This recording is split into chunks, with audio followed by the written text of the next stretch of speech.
अभी भजन गाया राज भाई ने, तुम सुन लो तुम किसकी परस्तिश करोगे। और मेरा घराना तो यहोवा की परस्तिश करेगा। हालेलुया। तो क्या आप और मैं उसमें आते हैं। हालेलुया।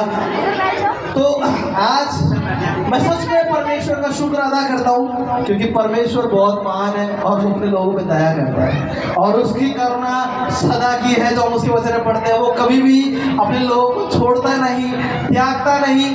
कुछ लोग कहते हैं कि हमारी जिंदगी में परेशानी है, प्रभु यीशु को भी मानते हैं, फिर भी परेशानी है। मगर मैं आपको बताना चाहता हूँ, परेशानी सिर्फ मेरे नाम के कारण मुझसे बैर करेंगे। तो मैं आज आपको बहुत सी ऐसी गवाहियाँ दूंगा जिसमें परमेश्वर ने बहुत अद्भुत काम किया। कल मेरे घर पे संगति थी और तो मेरी वाइफ शनिवार को ड्यूटी जाती है मॉर्निंग में, और बच्चे दोनों बेड पे लेटे हुए थे और मैं छत पे कपड़े सुखाने गया हुआ था। बेटी को सुलाता हुआ छोड़ कर गया हूँ। मेरा बेड ऐसे ऐसे है, तो बेटी को मैं ऐसे उस पर लेटा के गया हूँ और मेरे बेड की साइड में थोड़ी सी जगह है, लगभग इतना जितना मेरा हाथ है, इतनी जगह है साइड में। और मैं ऊपर छत पे कपड़े सुखा रहा हूँ और मेरी बेटी महिमा, जो मेरी नहीं परमेश्वर की, वो हमेशा जब भी मैं घर पे रहता हूँ पापा पापा पापा करती रहती है। तो मुझे लगा नॉर्मल कर रही होगी। लगभग 4 मिनट 5 मिनट हो गए और वो रोई पापा है करके रोने लगी और भागती बाहर, पापा बाबू गिर गई। तो कहाँ गिर गई, बैड पे कहाँ गिर जाएगी। मैं भागती आया क्योंकि छोटी सी बच्ची है, वो 6 महीने की है, कहाँ उसको चोट ना लग जाए, क्योंकि बच्चों को अगर गिर जाए तो चोट जरा सी भी उनके लिए बड़ी दिक्कत है। लेकिन परमेश्वर का धन्यवाद, मैं भागते हुए जब आया देख रहा हूँ जहाँ बेड पे लेटा है, बेड पे है ही नहीं। मैं नीचे देख रहा हूँ, नीचे भी नहीं है। जैसे बेड के साइड में देख रहा हूँ तो बेड के साइड में सर उसका नीचे और पाँव उसके ऊपर, पूरे 5 मिनट। आप सोच रहे हैं वो एक 6 महीने की बच्ची है और 5 मिनट कौन है, सर ऊपर सर नीचे वाला कौन है हमारा। लेकिन हालात चाहे कैसे भी, परमेश्वर इतना अनुग्रहकारी है, इतना दयावंत है। जैसे मैंने कहा उसकी करुणा सदा की है। मेरी बेटी को जरा सी खरोच ली है। हालेलुया। जरा सी खरोच कहते हैं जिसको वो नहीं आई, परमेश्वर ने उसको हाथों हाथ उठा के रखा। जबकि घर के कोने पे साइडों में टाइल निकली हुई है, लग सकती थी, लेकिन जरा सी खरोच नहीं उसके शरीर पे, क्योंकि परमेश्वर ने, जैसे परमेश्वर दास ने कहा, वो अपने दूतों को तुम्हारे निमित्त आज्ञा देगा और उसके दूत तुम्हें हाथों हाथ उठा लेंगे। आमीन। तो परमेश्वर का सच में अद्भुत अनुग्रह हुआ। परमेश्वर ने बहुत अद्भुत गवाही बनाई और गवाही उससे एक दिन पहले की, यानी कि शुक्रवार की। शुक्रवार शनिवार संडे है कि नहीं, बर्दाश्त नहीं कर पा रहे, हम नहीं कर पा रहे, तो बच्चे अभी देखो पंखे चल रहे, फिर पसीना रुक नहीं रहा। लेकिन परमेश्वर का धन्यवाद, मेरी पत्नी कह रही है प्रभु बारिश हो जानी चाहिए। मेरा घर और पीछे पुरानी कलीसिया, ससुराल में सिर्फ इतना डिफरेंस है, ज़्यादा नहीं, सिर्फ इतना सा, 300 मीटर भी नहीं है कलीसिया। रात को 11 बजे हम जगे हुए थे, मैं प्रार्थना कर रहा था और बैठा हुआ था और मेरी पत्नी कह रही है कि कुछ हो रहा है। मैं उठ के देखता हूँ, मैं शायद हो सकता कोई आया हो, क्योंकि आते हैं। तो मैं जाके देख रहा हूँ बाहर बारिश हो रही है और बहुत जोर से हो रही है। लेकिन अद्भुत गवाही ये है कि सिर्फ मेरे घर के उस एरिया में बारिश हो रही है और मेरे घर के पीछे बारिश नहीं हो रही। हालेलुया। ससुराल वाले लोगों को गर्म रखा और बेटा परमेश्वर का अनुग्रह देखो, परमेश्वर कितना अद्भुत काम करता है। मेरी पत्नी लगभग 1 घंटे तक, और वहाँ सासू मम्मी को फोन करके पूछ रही, मम्मी क्या बारिश हो रही है? मम्मी कहती नहीं। सिद्धू को फोन किया, बारिश हो रही है?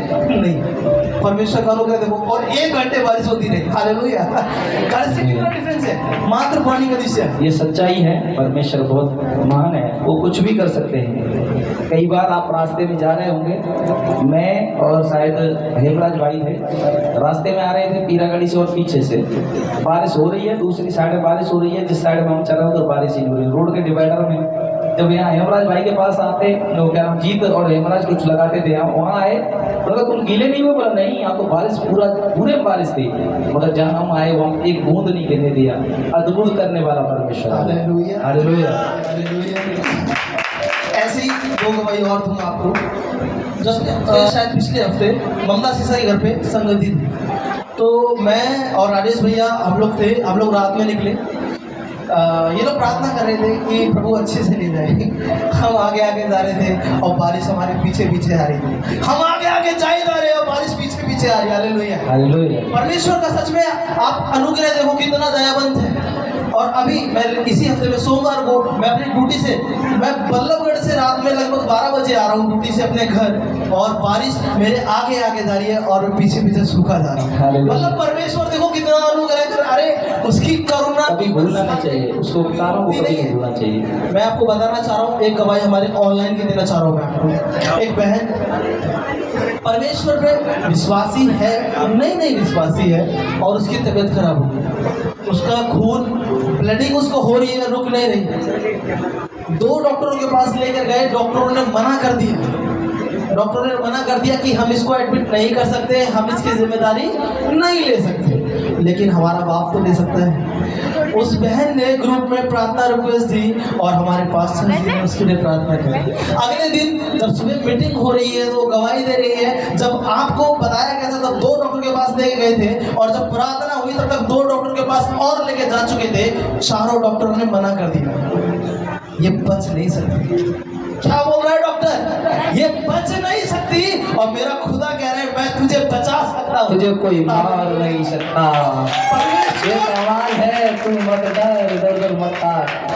हालेलुया। परमेश्वर ने उस बहन को वो गवाही दे रही है जो आईसीयू में लेटी हुई थी, वेंटिलेटर में लेटी हुई थी, जो हिल नहीं सकती थी, जो खड़ी नहीं हो सकती थी, वो बहन अगले दिन सुबह परमेश्वर आपके जीवन में अच्छे काम करे, और सच में परमेश्वर से बढ़ के कोई नहीं है इस संसार में, सबका प्रभु ही दाता है। मेरी भी गवाही है, कल मेरा बेटा गिर गया था, मेरे बगल के बेड के बगल में ड्रेसिंग थी, मैंने तकिया लगा दिया चारों तरफ, पता नहीं मैं रोटी बनाने लगी और पता नहीं कैसे तकिया नाक की और ड्रेसिंग में गिर गया। इसके नाक में इतनी तेज लग गई कि तो सांस भी नहीं आ रही। मैं प्रभु का धन्यवाद करके मैं डॉक्टर के पास गई और मैं प्रार्थना करते गई कि मेरे बेटे कुछ ना हो। मैं प्रभु का धन्यवाद करके डॉक्टर ने कहा था कि कुछ नहीं हुआ। मैं प्रभु का धन्यवाद करके डॉक्टर ने भी बोल दिया था कि अगर इसको उल्टी हो गई तो इसको माइंड का चेकअप करना पड़ेगा, अल्ट्रासाउंड करवाना पड़ेगा। तो मैं प्रभु का धन्यवाद करती हूँ भैया से। और जब हम प्रार्थना किए फोन पर ही, और वहाँ से जब लौट के आए तो ये हंसते हुए खेलते हुए नजर आया। हालेलुया। प्रभु का धन्यवाद करती हूँ, मेरा परमेश्वर की बेटा महिमा हो। अच्छा है। अपने पति पत्नी में थोड़ा बहुत बातचीत हो जाती है, कुछ भी वैसे बात नहीं हुई थी, कुछ बात अंकल जी को बुरी लगी और एकदम से उन्हें इतना क्रोध आ गया कि वो सुबह उठकर 5 मिनट में सोचने का समय भी नहीं मिला और घर छोड़ के चले गए। कहाँ गए इनको पता ही नहीं। अब आंटी परेशान है और मैं फोन स्विच ऑफ कर लिया। मैं भी सोचा मैंने ऐसे कैसे हो सकता है, कारण क्या होता है कलीसिया में ना आना। ये जो आज भुगतती है, इसको जो परेशानी कष्ट होता है, ये महान माता जी हैं हमारी, इनको चमत्कार देख लिए मगर बुद्धि वही हटी ढीठ हमारे पुरखा। कभी भी संडे प्रभु का आदर करने अपने आप नहीं आते। इतना बेटा परेशान, दुष्ट आत्मा जब उसको आके मारने लगेगी, जब इन्हें कैंसर दोबारा बन जाती है, तब ये प्रभु को याद करते हैं। मुझे दुख लगता है कई बार। आज मैं सिर्फ ये समझाना चाह रहा हूँ, परमेश्वर के भवन से दूर मत हो। आप अगर सोचेंगे ना मेरा 1000, 2000, 4000 पे खर्च हो जाता है, बता रहा हूँ लाखों रुपए तुम्हारे बचाता है वो, अगर आप उसके लिए 1000, 2000 खर्च करते हो तो। हालेलुया। तो इसीलिए अभी जो इनकी गवाही है, परमेश्वर आंटी को, अंकल को, रवि को, इनकी बहू को, सबको इतना आशीष दिया। सब कुछ बढ़ रहा था, चक्की नहीं हो रही थी, शैतान को हजम नहीं हुआ, लड़के को नौकरी लग गई, उनको भगाने के लिए कोशिश किया और वो जब चले गए, मुझे पता लगा, प्रार्थना किया, आंटी का विश्वास अच्छा था। इनकी सासू माँ मम्मी है जो उनकी सासू माँ है, वो भी प्रार्थना किए और परमेश्वर का धन्यवाद हो। अंकल जी फोन जिस दिन प्रार्थना किया उसी दिन फोन लग गया था ना, उसी दिन फोन लगा, बात किया और अंकल जी भी आ गए। और बहुत अच्छी गवाही है, उनको कोई दिक्कत नहीं, उनका मन शांत था। वो कह रहे थे मैं घूमना चाह रहा था, सिर्फ घूमने चला गया। नहीं तो मुझे बताओ, आदमी क्रोध में जब चला जाता है, कई बार कोई कुछ भी कर लेता है। परमेश्वर का अनुग्रह है कि सब कुछ अच्छा हुआ। हमें परमेश्वर के निकट रहना चाहिए, संगति में रहना चाहिए। इब्रानियों 10 अध्याय 24-25 पद में लिखा है, जैसे जैसे अंतिम दिन आते देखो क्या करना, ज्यादा से ज्यादा संगति में बढ़ते जाना, संगति में बढ़ते जाना। और इन्होंने भी संगति कराई, परमेश्वर का धन्यवाद हो। रवि की पहली सैलरी भी आई, बहुत अच्छे से कमा रहा है और उसके होने वाला एक बच्चा भी है, उसके लिए भी सभी दुआ करें, परमेश्वर आशीष दे। नई बाइक इन्होंने भी एक पाई है, ताली बजाएंगे परमेश्वर के लिए। हालेलुया। तो अभी हम कापसेड़ा से एक बहन है जिन्होंने बहुत एक दिक्कत थी और ये रो रही थी, परमेश्वर के अनुग्रह से आज हम सुनेंगे कैसे प्रभु ने इनके पति को सुसाइड वाली आत्मा से बचाया। वो नौकरी करना नहीं चाह रहे थे, काट तोड़ के। हालेलुया। हालेलुया। इस महीने में मेरे बहुत छुट्टी है, संडे की छुट्टी रहते थे तो हस्बैंड सोमवार की छुट्टी मार लेते थे, सोमवार के मारते थे तो फिर मंगलवार के भी मारते थे, मंगल के मारते थे तो भूल के फिर भी हकपत से जाते थे, 3 छुट्टी हो जाते थे।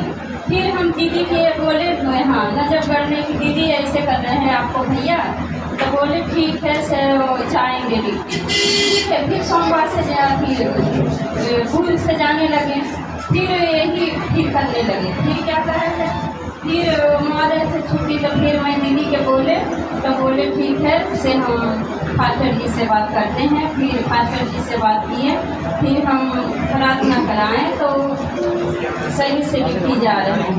और हालेलुया। कोई जाने के राजी नहीं थे, बोले कि जाओ आप जाना है तो हम नहीं जाएंगे, कहाँ जाएंगे, हम नहीं जाएंगे, जाओ। तो फिर मैं चुपचाप रह गया। फिर मैं दीदी के फोन किए तो बोले कोई बात नहीं आप चुपचाप रहिए से जाएंगे। फिर संडे के आएंगे, इनको लिए मैं। और अभी आपको बोल क्या रहे थे, आम खा ले दोबारा से, आम में मैं रहूँगा नहीं। हाँ, और बोल रहे थे कि खा लो मेरे साथ आम खा ले, दोबारा से आम खाने के टाइम पर मैं रहूँगा नहीं। शैतान बोला था ये बातें, मैं बता रहा हूँ जितनी लोग तुम्हारे साथ आम खाएंगे टेंशन मत लीजिए। ये दुष्ट आत्मा होती है, वो डराएगी, वो हो सकता है डिप्रेशन में ले जाए। कार उठाकर कुचल दिया पाँव से, समझ नहीं आ रहा क्या करें। मुझे बताइए ऐसी जगह पर आपको क्या करना चाहिए।